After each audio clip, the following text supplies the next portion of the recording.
In this quick video, I'm going to show you guys an MCP server that I think is super useful, super powerful, will save you a lot of time, and that is Context 7. And if you watch any of my previous videos or we've worked together in the past, the first thing I always have people do is download the latest documentation. And we do this several ways. We do this with Git ingest, we can do this with just copying and pasting it all, we can do this with Crawl for AI, but this tool makes it so much faster. It's really, really cool. First, I'll show you the website. All it does is aggregate the latest documentation, and you could add more documentation here. So for example, I'm working on my cal.com MCP server. If we just go here, we can see the last time it was updated was today. 420. Oh, did you know it's 420? I'll bear back. Anyways, it's updated all the time. You could add more documentation if you want. And you might be saying, well, Cursor technically has documentation built into its settings, but it doesn't work that well. And that's why I always go get it manually. But this is way more efficient. And by the way, if you come here and you see it has the documentation for what you want, but it hasn't been updated lately, you could just click through to it and press refresh, and it pulls the latest documentation. And even if you wanted to, you could come in here and copy yourself. I think this is great. I'm going to just show you how it works. So let's just go to Windsurf. We're just going to run this prompt. Give me the latest booking API information for cal.com using Context 7. And what you should do is call the Context 7 MCP server, which C is here with it. So the first thing it does is it finds the proper ID. So it's searching cal.com, and there it is. It got the latest documentation that fast. So if you're using Windsurf, Cursor, VS Code, Claude Code, Rue Code, Klein, and hopefully maybe Codex soon, this will be so powerful for you because it gets you the latest context, gets you the latest documentation. If you're working with APIs, they change from time to time. It's so important to get the latest documentation. And here's an MCP server that does it for us. So it's really, really cool. Here's the GitHub page. The setup is just like any other MCP client pretty much. You just take this JSON and put in your relevant JSON file. So for example, if I want to add this to Windsurf, just copy this, go to MCP servers, configure, I press here, and you just paste it in.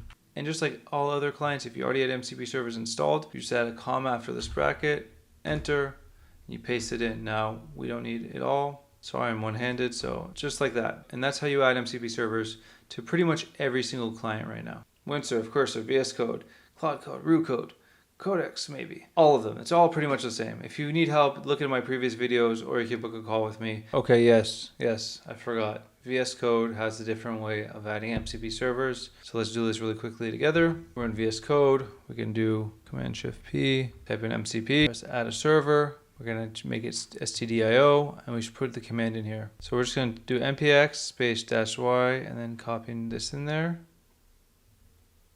npx space -y space paste, press enter, then we'll give it a name, Context 7. And then after you restart VS Code, if you click into the agent, you can see the MCP server Context 7, the one we just added.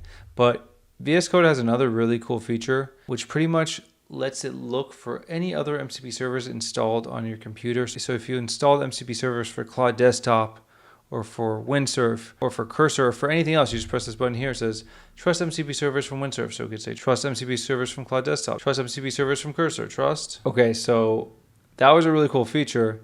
Here's the thing about that.